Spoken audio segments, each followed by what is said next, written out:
about that. So, 8 out of 10 Tory party members want Sunak to ditch the 2030 petrol and diesel car ban. A poll of them, published by the Conservative Home website, found that 83% believe the government was wrong to ban the sale of petrol and diesel cars. So joining me now is motoring journalist Quentin Willson.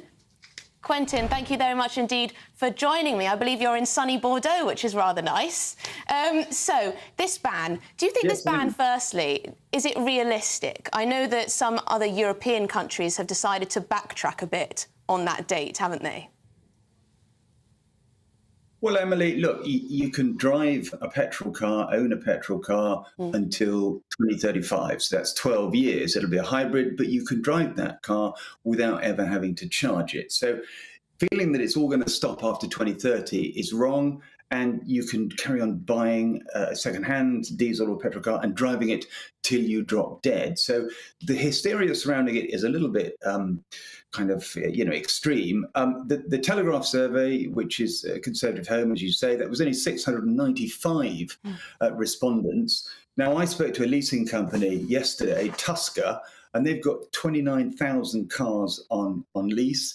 And they've done a survey with 1,200 people, which is almost double the Conservative Home one, and 92% of them, these are 20% taxpayers, Emily, they're on salary sacrifice, so they're NHS and factory workers, shop workers. 92% said they were satisfied or very satisfied with their EV. 76% will choose an EV for the next car. 96% say their EV is reliable or very reliable. Then with another survey, 3,200 people, 77% would like an EV or have considered getting one. So we're being told not to buy EVs by people who have never owned and never driven them. So we need factual accuracy and we need a kind of, a clear statement of what people think about EVs once they've driven them and owned them. That's very interesting. Quentin, do you have an electric vehicle? Would you buy one?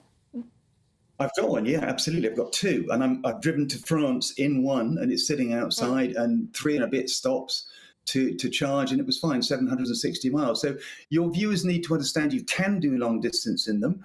And also, because these low tax people, these salary sacrifice, you can afford them. I mean, Octopus is doing a thing now where you can have a second-hand EV, including electricity charging and insurance for £300 a month. I've spoken to...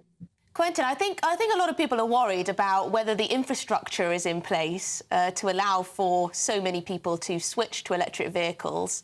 Of course, people are considering switching to electric vehicle because they're worried about the potential ban on sales of petrol and diesel. They're worried about the additional costs that people have to spend, for example, with the ULEZ scheme and other green schemes around the country. So it's, it makes sense for people to be looking at electric vehicles because they don't want to be charged huge amounts of money down the road. But is there a worry, A, about the infrastructure? And secondly, how on earth are we going to produce enough electricity to power everyone to use an electric vehicle? It does seem quite difficult. The infrastructure certainly needs improving. We've got 7 years till 2030. National Grid, I've spoken to them. They said it's going to be fine. We've got 4 gigawatts of wind coming in.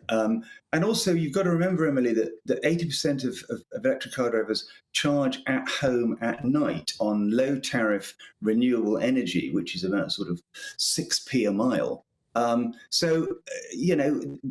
history about public charging, yes, we need more, but you'll find many, many people. My daughter is in Devon now charging her car at home, and it's electric and it's absolutely fine. So, yes, let's get more chargers, but let's not fear this and tow the whole thing out to sea and sink it with gunfire.